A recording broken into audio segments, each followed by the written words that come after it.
What's sure they didn't realize I could understand their language story? I was adopted from Korea at age 3, but my white American parents made sure I kept learning Korean. Growing up in Texas, no one ever guessed I was fluent. I was 16 when my high school got a new Korean math teacher, Mrs. Park. On my first day in her class, she looked surprised to see me, but said nothing. I heard her mutter in Korean, "Great, another banana, yellow on the outside, white on the inside." For the next month, she'd make comments about me in Korean during class, thinking I couldn't understand. She called me the fake Korean and the whitewashed one. When I got good grades, she'd say in Korean that I must be cheating because adopts are usually stupid. Other Korean students in class would laugh at her comments. Some even joined in, making fun of how I used chopsticks wrong or how I couldn't read Hangul. Mrs. Park encouraged it, praising them in Korean for keeping their culture pure. During parent conferences, she switched between perfect English with my parents and Korean with other Korean parents. To my parents, she praised my performance. But in Korean, she told other parents I was a disgrace to our people and that adoption should be banned. One day, she paired me with a Korean student for a project. In Korean, she told him to do all the work because the adopted one will just mess it up. That's when I'd had enough. I turned to her and said in perfect Korean, "I may be adopted, but at least I'm not a bitter teacher who bullies children." The classroom went silent. Mrs. Park's face turned white. She started stuttering in both languages, trying to explain herself. The Korean students who had laughed at her jokes sank in their seats, realizing I had understood every insult. I switched to formal Korean, the kind you use with elders, making my words even more cutting. I told her I had recorded every comment she made about me and other students. I had dates, times, and exact quotes written down. She begged me in Korean not to tell anyone. She said she would lose her visa if she got fired. I replied in Korean that she should have thought about that before mocking children in what she thought was a secret language. The next day, the principal called me into his office. Mrs. Park had told him I was disruptive in class. I played him the recordings on my phone. Her voice filled his office, calling me and other students horrible names in Korean while speaking sweetly in English. The principal, who was Korean American himself, listened with a clenched jaw. He had hired Mrs. Park personally, thinking she would be a good role model for Asian students. By lunch, she was escorted from the building. 2 months later, I got a letter from the Korean embassy. Mrs. Park had been fired from 6 previous schools for similar behavior. She targeted adopted Korean children specifically, thinking they wouldn't understand her, but I wasn't the first one who did. The Korean American Teachers Association wrote me a formal apology. They had video from my class showing how other students joined in the bullying. People often ask me what it was like growing up as a Korean adoptee in Texas. Honestly, I didn't think much of it. I was adopted when I was 3. My white American parents raised me with love, patience, and something rare. They made sure I didn't forget where I came from. Every Saturday, I attended Korean language school. My mom even hired a retired professor to speak to me in Korean. Around the house, most people assumed I only spoke English. And why wouldn't they? In a small Texas town where I was the only Asian student for years, I blended in just enough to be invisible or underestimated. Everything changed in 10th grade when my high school hired a new math teacher. Mrs. Park, she was Korean, straight from Seoul, stern, polished, always with a designer handbag slung over her shoulder like a badge of pride. When she took roll on the first day, she paused at my name. Her eyes met mine for just a second, sharp, scanning, then moved on.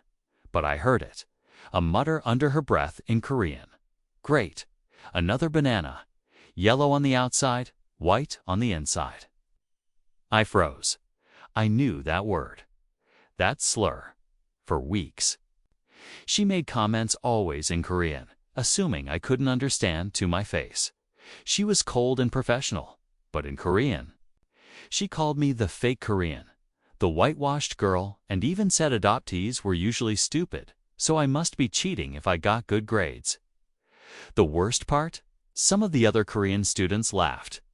They mimicked how I held chopsticks. They joked that I couldn't read Hangul fast enough. Mrs. Park didn't stop them. She encouraged them, praised them in Korean for keeping their culture pure. I endured it, but it wasn't just class.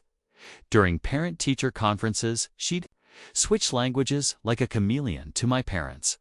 All smiles, perfect English. She's a bright student. Very respectful. You must be proud.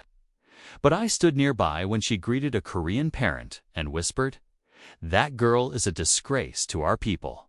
Adoption should be banned." I clenched my fists. I started keeping records, dates, times, exact quotes. I began recording class no one knew, because no one thought, could understand.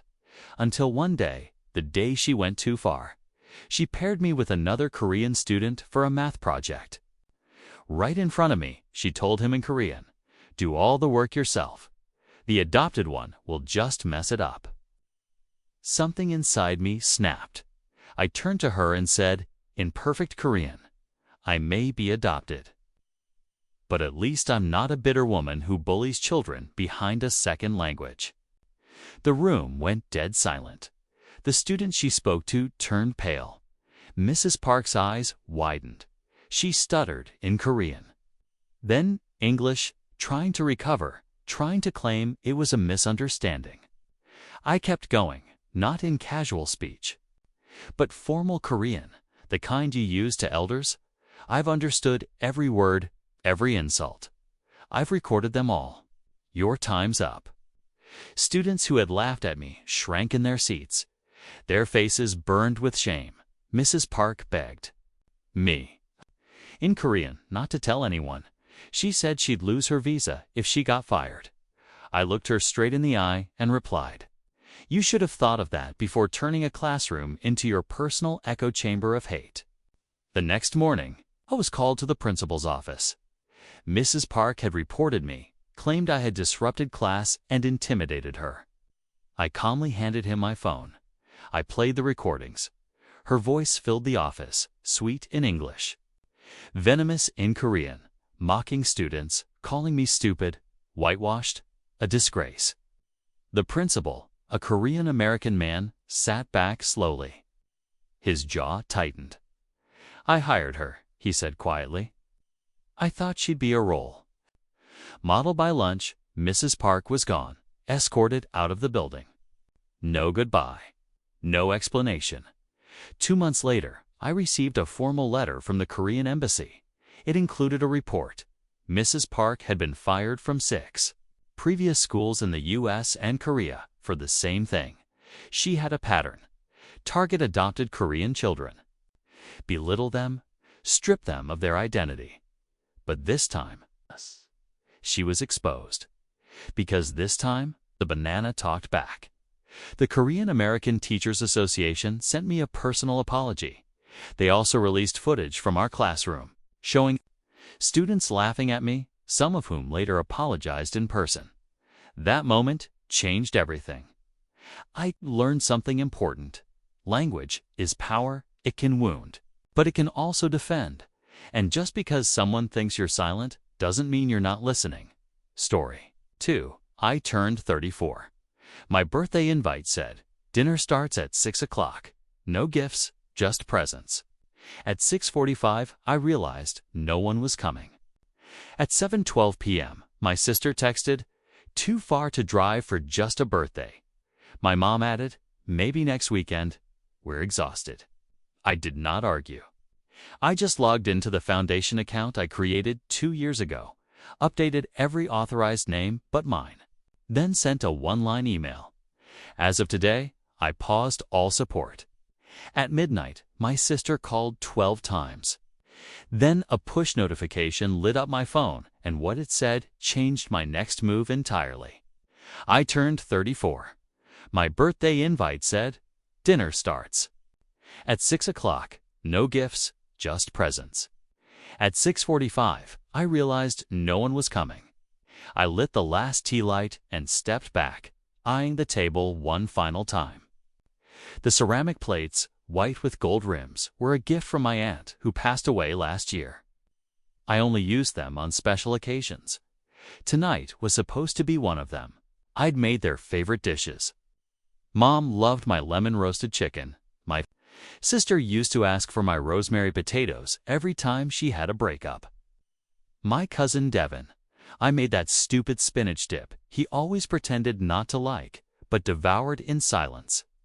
At 6 p.m. sharp, I sat at the head of the table.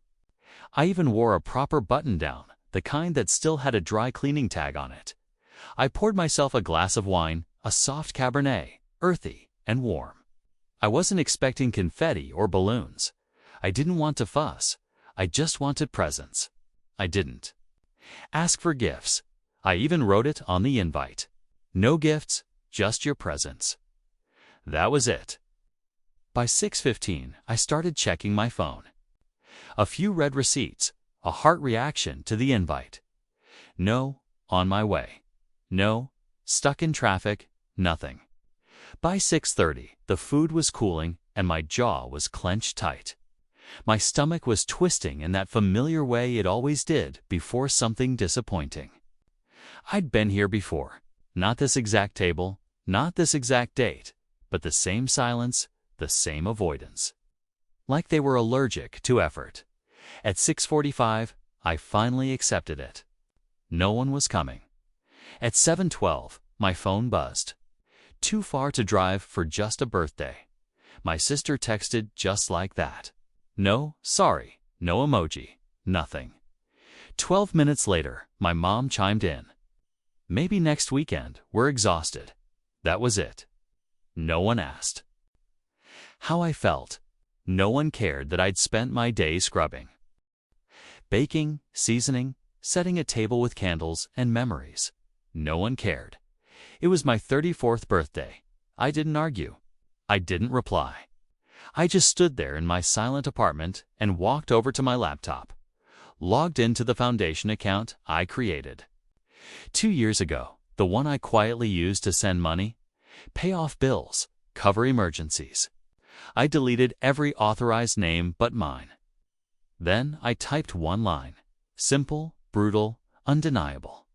As of today, I paused all support. At midnight, my phone started buzzing. My sister called once, then again, then 12 times total. But it was the push notification at 12:47 a.m. that made my hand freeze mid-sip. What it said changed everything. The push notification read, "Bank transfer declined. Insufficient authorization." Underneath was the name of the account, Martin Family Relief Foundation. Then the sender, Cheryl Martin, my mother. She had just tried to transfer $3,200. That same woman who couldn't drive so far for her son's birthday dinner. I sat down hard on the edge of the couch, the wine glass sloshing onto my pants. My hands were shaking from rage. Not surprise. That was the moment the veil fully lifted. The house of cards collapsed. My role, my purpose in this family had always been the same: provider, fixer, ghost. They didn't celebrate me. They depended on me. 2 years ago, when Dad's heart attack wiped out their savings, I was the one who stepped in. No questions, no lectures, just quietly created a fund under my name, linked it to my corporate account, and started funneling money every month. They called it the family buffer. They treated it like an ATM with emotional receipts. When Isla, my sister, lost her job for the 3rd time because she didn't vibe with corporate structure, I paid her rent. When my mother's car broke down on the way to her bridge club, I wired $600 in less than an hour. When my cousin Devin wanted to rebuild his credit, I co-signed a small loan. I've seen none of it back, not even a thank you card. And you know what's worse? They never asked how I was doing. Not once. Not when I worked 70-hour weeks to hit my KPIs and keep my role as senior project lead. Not when I canceled vacations to send them emergency transfers. Not when I started taking anxiety meds to fall asleep because I was so afraid someone would text need help at 2 a.m. again. I remember one moment, one exact moment that burned a hole in my memory. Last Thanksgiving, I couldn't make it home. Work emergency. I FaceTimed everyone from my empty office, tray of Chinese takeout in front of me. They passed the phone around like a nuisance. Isla waved with a wine glass in hand and said, "Workaholic vibes, as always." I asked jokingly, "Did you guys save me a plate?" My mom laughed and said, "Martin, baby, you're not really a food person." That was it. That was my place. Useful, not loved, not seen. I replayed those memories while watching the transfer failure. Screen, then scroll through the transaction history. My stomach turned. Isla had pulled $1,000 3 weeks ago, labeled professional development. That was the weekend she posted bikini pics from Cancun with the caption, "Find me where the Wi-Fi." And the vibes are rich. Devin withdrew $500 labeled car repair. He doesn't even own a car, but he does play poker at the casino down the interstate. My mom had set up a recurring grocery transfer, $320 every 2 weeks. It had gone out like clockwork since March. I paid. More to feed my mother than she did to show up for me. And then it hit me. They hadn't forgotten my birthday. They had chosen not to come because they didn't need me to be happy. They needed me to be useful. Became disposable. I stood up and grabbed the printed copies of my bank statements. The ones I kept in a file folder labeled Family Trust. I had tracked every payment, every favor, every dollar bled out of my account in the name of love. Love isn't supposed to leave you hollow. At 10:03 a.m., I emailed each of them individually. No group message, no sugarcoating. The subject line was the same. Effective immediately, I wrote, "You've withdrawn more than money. You've drained my time, my energy, my joy. I gave without asking for thanks. I trusted without demanding receipts.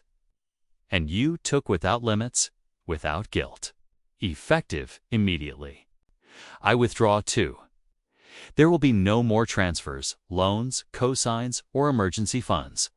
The foundation is closed. The ATM is offline. I am no longer your financial plan. If you need something, ask each other or ask Google. Happy belated birthday. To me, M." Then I turned off my phone. I knew what would come next, and I was ready. At 6:58 a.m., my phone began buzzing on the nightstand. It was Isla.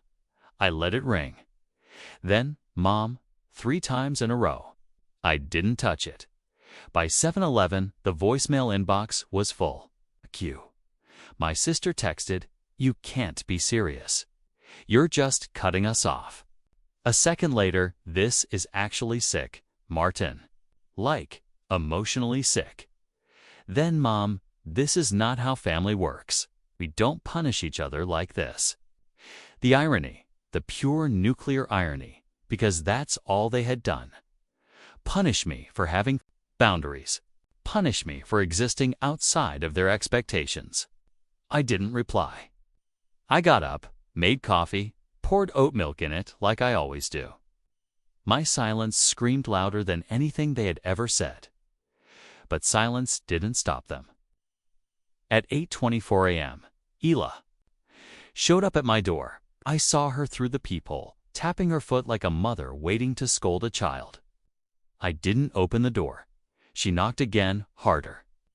I cracked it open just enough to look her dead in the eye. Her lips were already curled into a scowl. "You're really not going to let me in? I didn't invite you," I said calmly. She scoffed and crossed her arms.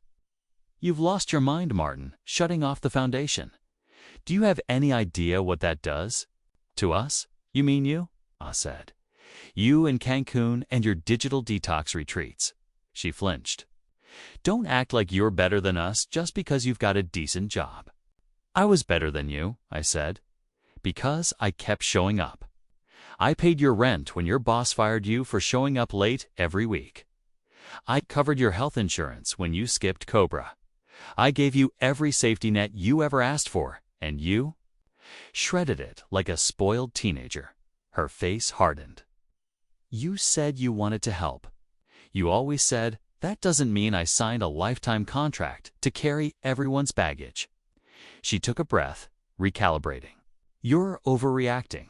You're just upset about the birthday thing. Stop, I snapped. You didn't forget. You decided it wasn't worth your time. That's the truth, right? Dinner was too far.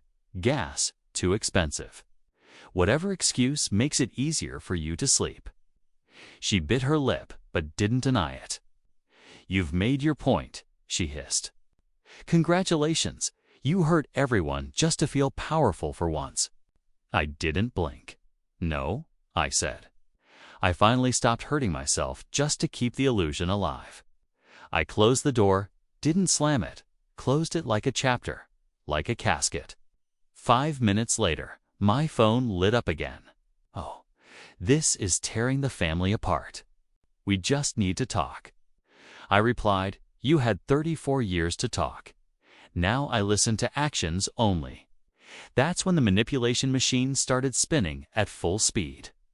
10:04 a.m. group chat named Family was created. Elay added, you need to come together, not fall apart. Devin, bro, I have bills due today. Are you serious with this drama? Isla, you're punishing Riley too. She's just a kid. She loves you. Riley. My niece, my soft spot. It was a smart move, bringing her into it. But I knew the playbook. They had run it too many times. Guilt, pressure, deflection, repeat. I didn't respond. Then came the final blow. 11:42 a.m., private message from Mom. Your father's heart can't handle this stress. Something happens. To him, it'll be on you. I dropped my phone like it burned. They were still doing it, still pulling the strings of guilt, still trying to make my spine bend. But something inside me cracked. I picked the phone back up. I hit record, and I spoke into the mic with a voice I hadn't used before. This is a message for my family. For every call you made, every guilt trip you launched, every time you ignored me until you needed something.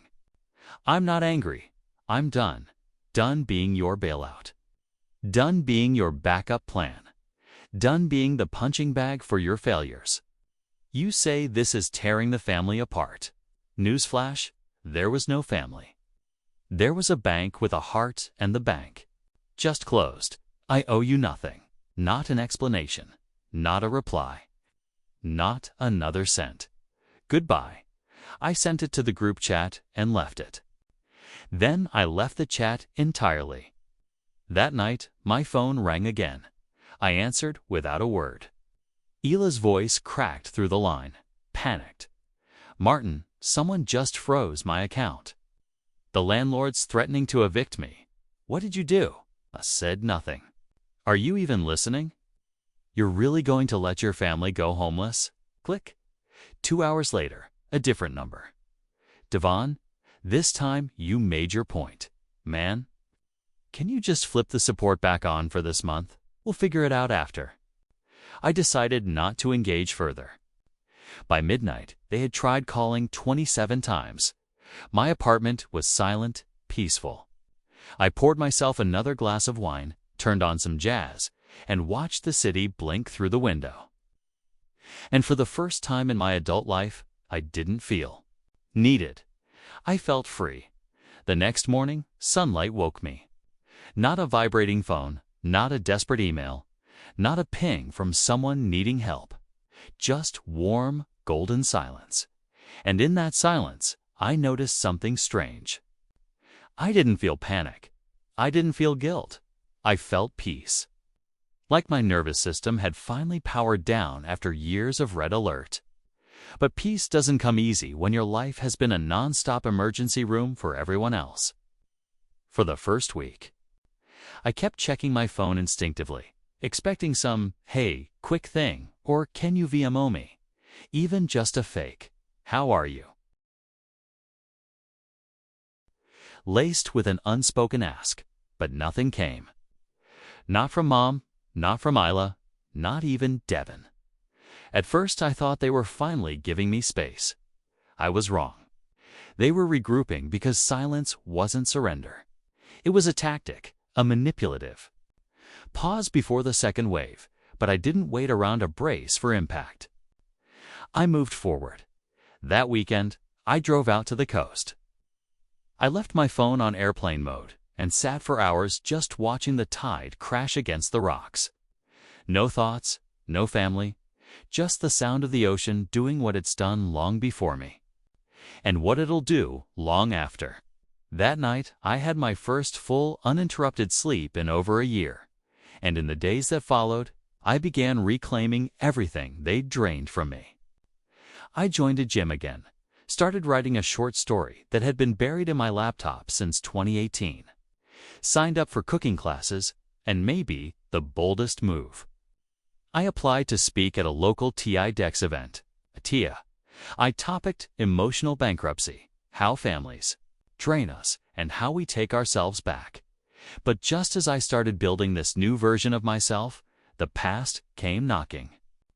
A letter arrived in the mail, no return address. Inside a stiff piece of paper, typed, not handwritten. "Martin, we all think you're being unreasonable. You overreacted. We're just trying to make ends meet. Families should help each other. You hurt everyone when you shut down the foundation. You made us feel small. We felt excluded. Is that what you wanted? Maybe you've forgotten where you came from. Think about that. Mom, no love, no apology. Just shame in a font size 14. I fed it into the shredder without a blink." But then something unexpected happened. 3 days later, my doorman called up. "There's a woman here, asking for you. Says she's your cousin." Cousin. I hadn't seen Tiffany in over a decade. She was the other black sheep of the family. The girl with tattoos and blunt opinions who had dared to call out my mother's hypocrisy during a Thanksgiving. Back in 2011, and was promptly exiled from all future gatherings. I hadn't heard from her since. Now she was standing in my lobby in combat boots and a motorcycle jacket holding a file folder. "Hey Mart," she said when I stepped out. "I'm not here to borrow money." I laughed. It was the first real laugh I'd had in weeks. She sat with me in my apartment for over an hour. We shared stories, venting, jokes, and then she slid the folder across the table. Inside were screenshots, emails, bank statements, Isla, Devin, even my mom. All of them had been double-dipping from the foundation, not just pulling funds for emergencies, but billing reimbursements to a second account. Tiffany had discovered, while working at the accounting firm my cousin Devin once used, a shell account. Listed under Martin M. Family Trust Extended, it had my name on it, but I never created it. They did, and they used it to funnel an extra $28,000 over the last year without my consent. Tiffany had done the forensic digging out of curiosity and revenge. "I've hated how they treated you," she said. "But this is criminal." I sat there, hands shaking. I wanted to feel rage, but what I felt was finality. This was the proof I didn't know I needed. They hadn't just used me, they'd stolen from me, lied to my face while smiling. Tiffany offered to help me press charges. She had contacts, legal advice, even knew an investigative journalist from college who would eat this story up. But I didn't want a courtroom. I wanted something cleaner. I opened my laptop, typed one sentence.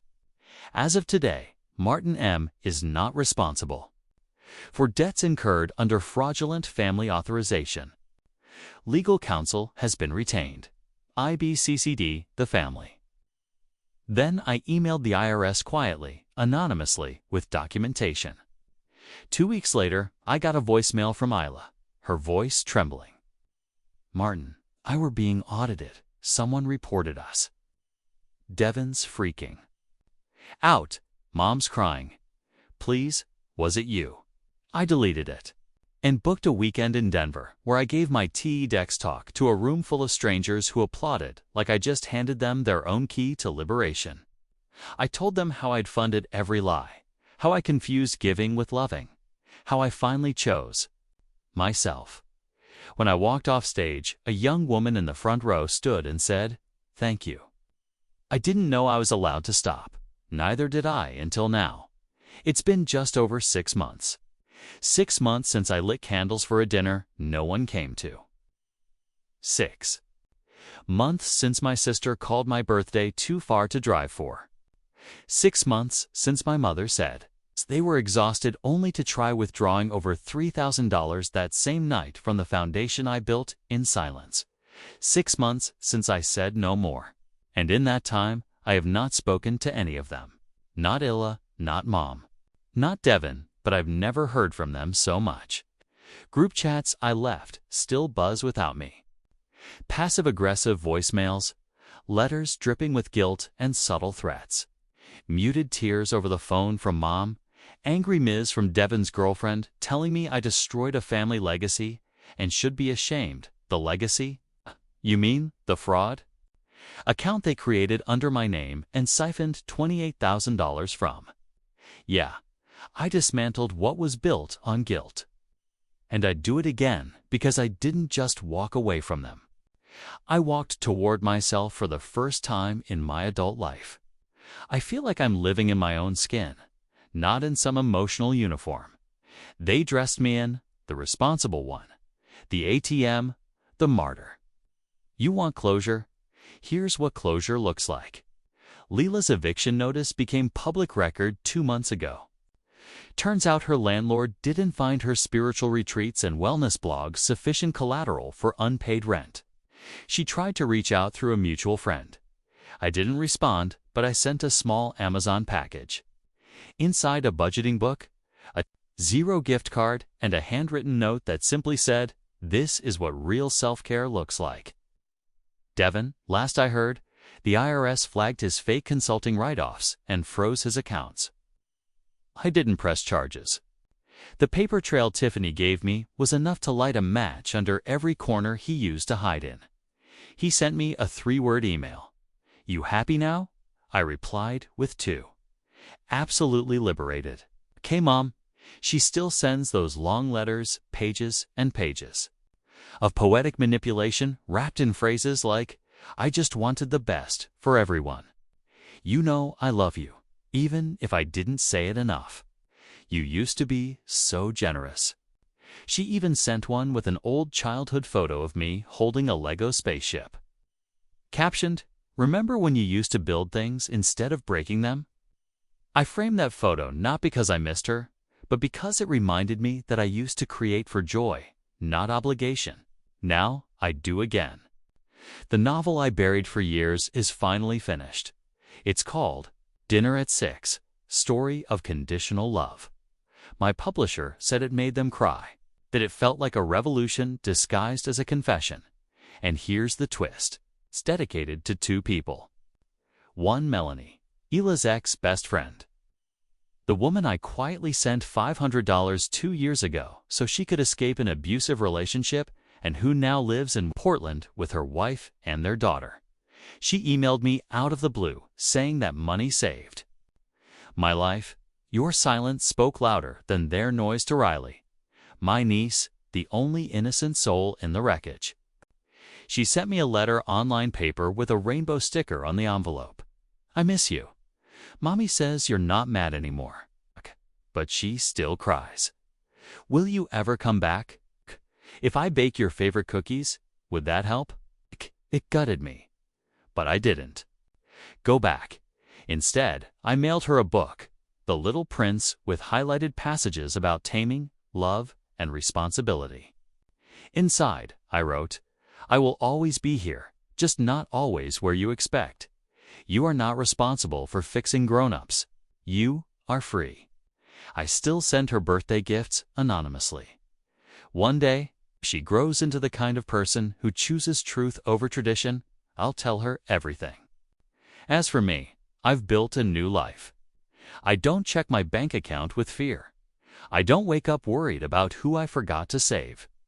I have boundaries now, not walls, but gates. Some people get in. People like Julia, remember Julia? The social worker I met after my TEDx talk in Denver. She and I now share Saturday mornings, coffee dates, inside jokes, and therapy breakthroughs. She doesn't want anything from me but honesty. And when she says, "How are you?" I believe she wants the real answer. She was the first person to say, "You didn't break your family. You broke the system that was crushing you." And she was right. Because here's the thing, no one tells you. Sometimes healing looks like silence. Sometimes it looks like blocking a phone number. Sometimes it looks like saying no without explaining why. And sometimes it looks like lighting a match to the foundation they built on your guilt and walking away as the smoke rises behind you. So to anyone reading this, to anyone who's ever been the silent giver, the backbone no one thanked, the birthday that everyone forgot, you are not cruel for stopping. You are not broken for saying enough. You are not selfish for surviving. I didn't lose my family. I lost their version of me. And I will never be that man.